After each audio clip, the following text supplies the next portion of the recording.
Stentor, c'est un personnage mythologique.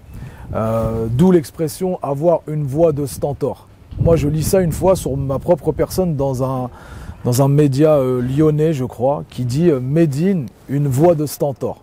Tout de suite, je ne connais pas le mot et ça m'interpelle.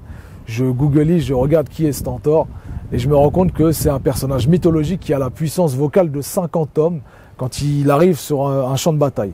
Au petit matin, seul son cri s'élève, le coq hurle à la mort et le soleil se lève. L'aube est parfumée de soja, Swan est vietnamienne et son père est soldat. Alors, Enfants du Destin, c'est une série qui est née en 2004. Je ne savais pas que j'allais en faire une aussi longue série à l'époque. Je pensais faire 2-3 titres dans cette veine-là. Ce qui m'intéressait, c'était d'abord le procédé stylistique. C'est que des storytelling. Je suis amoureux des storytelling dans le rap français.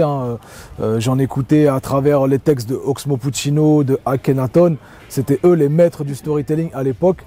Et c'était vraiment le style qui m'intéressait. Et puis, bien sûr, la cause d'enfants qui subissent la violence des adultes et qui sont propulsés très rapidement dans le monde des adultes. Je voulais absolument traiter ces sujets-là. Particulièrement pour la série Enfants du Destin, il y a vraiment un travail de documentation parce que je veux vraiment maîtriser les sujets que je traite. Donc oui, c'est un travail de chercheur. J'essaie de croiser des informations. Pour certains Enfants du Destin, je suis même allé sur le terrain. J'ai fait un voyage au Myanmar, en ex-Birmanie, pour documenter justement un texte qui parlait de la situation des Rohingyas. Je suis pas Médine Russia qui censure tous les podcasts. Je veux pas d'un président torché à la mauvaise vodka qui empoisonne ses opposants avec des neurotoxiques. Croire refaire l'image de son peuple à la chirurgie plastique. Je suis pas Médine USA, Médine America. Ils sont jamais retournés sur la lune mais 2 fois en Irak. Y a eu du chemin de fait depuis que les Noirs luttèrent. Mais les rues les plus violentes sont celles qui portent le nom Martin Luther. On va revenir à Made in France.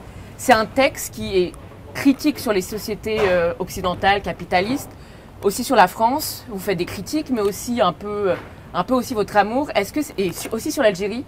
Est-ce que c'est ça aussi qui est difficile quand on est immigré, binational, d'avoir un pied entre « ok, j'aime mes origines, j'aime mon pays », mais aussi, j'ai du mal à m'identifier à une terre, quoi. Ben, j'ai pas trop de problème en fait à m'enraciner, moi, aussi bien en France que en Algérie, parce que j'ai choisi ce pourquoi j'aimais ces pays respectivement en fait. Je me suis pas laissé imposer un narratif ou imposer des symboles, des valeurs par des groupes politiques ou par une intelligentsia qui voudrait nous voir uniquement français mais que de cette façon-là, ou alors algérien que de cette façon-là. Est-ce que pour vous, le rap a évolué, est un peu moins engagé qu'à vos débuts, ou quand en 2022, quand vous avez sorti Made in France? Est-ce que le rap est moins engagé aujourd'hui qu'il y a quelques années? Ouais. Ouais, je pense que c'est pas le rap qui est moins engagé, je pense que c'est le climat de censure qui s'est accentué, qui fait qu'il y a une parole qui est verrouillée. Dès qu'un rappeur s'exprime, il est tout de suite criminalisé. Dès qu'un citoyen lambda racisé s'exprime, il est très rapidement criminalisé. On va essayer de le raccorder à des idéologies qui ne sont pas les siennes, le raccorder à 3 poignées de main de quelqu'un qui est très peu fréquentable, pour ne pas entendre ce qu'il a à dire. Donc ça n'est pas le rap qui, je pense, s'est appauvri en engagement. Je crois que c'est l'époque, la société qui s'est resserrée. Tout n'est plus vraiment permis d'être dit, d'être entendu, ou tout dépend qui le dit. Nos vies des films d'horreur quand on les regarde en gros plan, en dézoomant, des films d'amour et des bromances. J'ai vu mon reflet dans leurs insignes.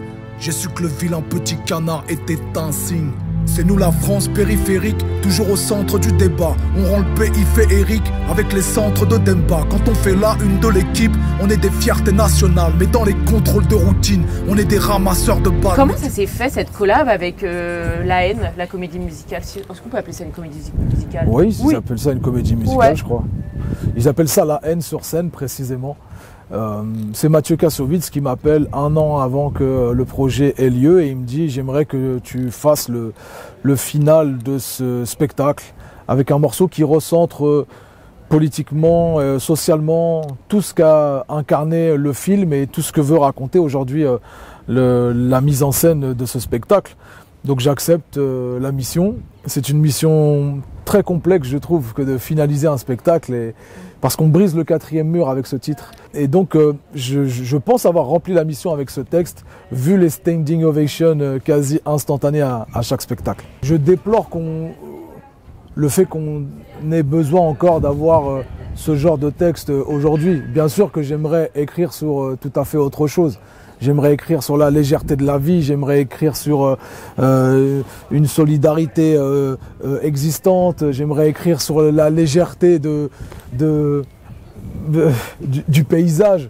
J'aimerais, mais malheureusement, en fait, le climat de censure, d'extrême droitisation de la parole et la normalisation des actes islamophobes, antisémites font que tout ça, en fait, on ne peut pas l'ignorer et il faut à un moment donné mettre les pieds dans le plat, les traiter, tout en essayant de voir, ou plutôt tout en essayant de traiter ces sujets avec tendresse.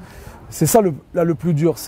On est dans une foire d'empoigne aujourd'hui où tout le monde se renvoie les idées des uns et des autres et personne ne s'écoute.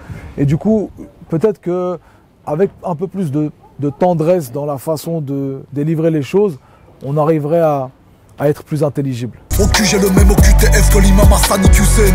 Casier je viens comme Marie-Madeleine. J'aime la France mais mon mariage pas de l'aile. Marianne veut plus que je sois son ma'alem. Ce sera ma première dame quand je serai le maire.